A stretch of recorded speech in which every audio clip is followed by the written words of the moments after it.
복덩이님들, 작년 12월 운전면허 갱신하러 가보셨나요? 지난해 62세 경수님이 면허 갱신하러 시험장에 갔습니다.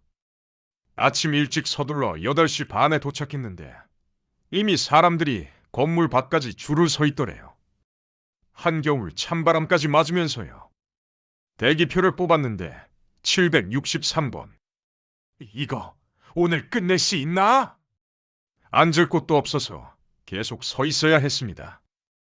허리도 쑤시고 난리도 아니었습니다. 게다가 자리 비우면 번호를 놓칠까봐 화장실도 점심도 포기하고 참았습니다.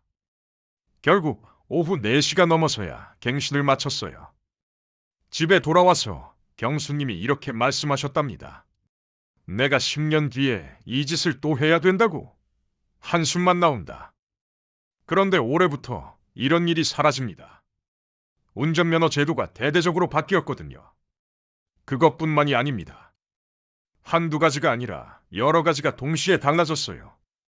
면허가 있고 없고 운전을 안 하고 있는 분들까지 모두가 알고 있어야 되는 내용이니 꼭 들어두세요. 총 4가지 지금 빠르게 알려드릴게요. 첫 번째, 면허 갱신 기간이 완전히 달라졌습니다. 지금까지는 말이죠.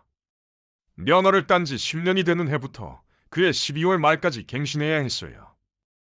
예를 들어 2016년에 면허를 땄다면 2026년 1월부터 12월까지 언제든 갱신하면 됐습니다. 문제는 뭐냐? 직장 다니시는 분들은 평일에 시간 내기가 힘드니까 주말이나 연말로 미루게 되죠. 그러다 보니 12월에 사람들이 몰리는 겁니다. 그런데 올해부터는 이게 바뀝니다. 이제는 본인 생일을 기준으로 합니다. 생일 6개월 전부터 6개월 후까지 총 1년 동안 갱신하면 돼요. 예를 들어 생일이 5월 15일이라면요. 전년도 11월 15일부터 당해년도 11월 15일까지 갱신 가능합니다. 사람들 생일이 다 다르니까 자연스럽게 갱신 시기가 분산되는 거죠. 더 이상 12월에만 몰리는 일이 없어집니다. 그런데 갑자기 바뀌면 혼란스럽죠. 그래서 올해는 특별히 선택할 수 있게 했습니다. 기존 방식대로 1에서 12월 사이 하시든지 아니면 새 방식으로 생일 기준으로 하든지요. 본인한테 일단은 편한 쪽으로 선택하시면 됩니다. 내년부터는 전부 생일 기준으로 통일됩니다. 본인 생일 전후로 여유 있게 가시면 됩니다. 두 번째, 면허 승급 방식이 바뀌었습니다. 예전에는 이렇게 했습니다. 2종 보통 면허를 따고 나서 7년 동안 무사고만 유지하면요. 별도로 시험 볼 필요 없이 1종 보통 면허로 자동 승급됐습니다. 그냥 7년만 기다리면 됐던 겁니다. 실제로 운전을 했든 안 했든 상관없었어요. 면허증만 갖고 있으면 시간이 지나면서 자동으로 올라갔습니다. 그런데 이게 허점이었죠. 면허는 1종인데 실제로는 운전 경험이 거의 없는 사람들이 생긴 겁니다. 면허증만 책상 서랍에 넣어두고 7년을 보낸 분들도 1종을 받았던 거예요. 올해부터는 이게 안 됩니다. 이제는 실제로 운전한 기록이 있어야 해요. 자동차 보험 가입 증명서 같은 걸로 운전 경력을 확인합니다. 면허만 있고 차를 운전한 적이 없다면 승급이 안 되는 거죠. 이렇게 바뀐 이유는 안전 때문입니다.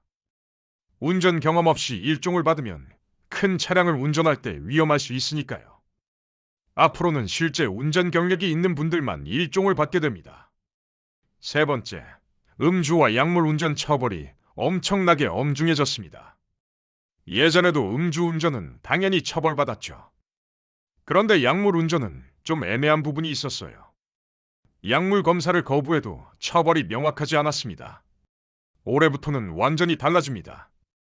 약물 검사를 거부하는 것 자체가 범죄가 됩니다. 음주 측정 거부와 똑같이 처벌받게 되는 거죠. 그리고 약물 운전으로 적발되면요. 최대 징역 5년 또는 벌금 2천만 원까지 나갑니다. 음주운전도 처벌이 강화됐는데요. 특히 상습 음주운전자들한테는 더 엄격합니다. 최근 5년 안에 2번 이상 음주운전으로 적발된 분이 있다면요. 다시 면허를 따더라도 차에 특별한 장치를 달아야 합니다. 음주 방지 장치라는 건데요. 시동을 걸기 전에 호흡으로 알코올 농도를 체크하는 겁니다. 술을 조금이라도 마셨으면 시동이 안 걸립니다. 올해 10월부터 이게 당장 의무가 됩니다. 상습적으로 음주운전하신 분들은 이 장치 없이는 운전이 불가능해지는 거예요. 정부가 상습 운전자들을 더 강하게 관리하겠다는 뜻입니다. 네 번째, 운전학원 제도가 완전히 새로워졌습니다. 예전에는 도로 연수를 받으려면 운전학원에 직접 가야 했어요. 그리고 학원이 정해놓은 코스로만 연수를 받았죠. 내가 실제로 운전하고 다니는 길은 따로 있는데 말이에요. 하지만 이제 학원에 직접 갈 필요가 없습니다. 내가 원하는 장소에서 도로 연수를 받을 수 있어요. 평소 자주 다니시는 생활권 도로에서 실제로 연수를 받을 수 있게 된 겁니다. 신청도 많이 간소화되었습니다. 예전에는 학원 찾아가서 상담하고 등록하고 복잡했는데요. 이제는 컴퓨터나 스마트폰으로 다 처리됩니다.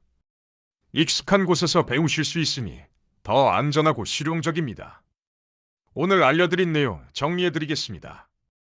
첫째, 면허 갱신 기간이 생일 기준으로 바뀌었습니다. 둘째, 면허 승급할 때 실제 운전 경력을 확인합니다. 셋째, 음주와 약물 운전 처벌이 강화됐습니다. 넷째, 운전학원 도로 연수를 원하는 장소에서 받을 수 있습니다.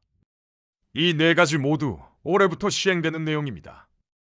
운전하시는 분들, 면허 가지고 계신 분들, 앞으로 따실 분들, 모두 알아두셔야 하는 내용이니 꼭 기억해 두세요. 가족과 지인 중에 면허 가지신 분들께 이 내용 알려주시면 좋겠습니다.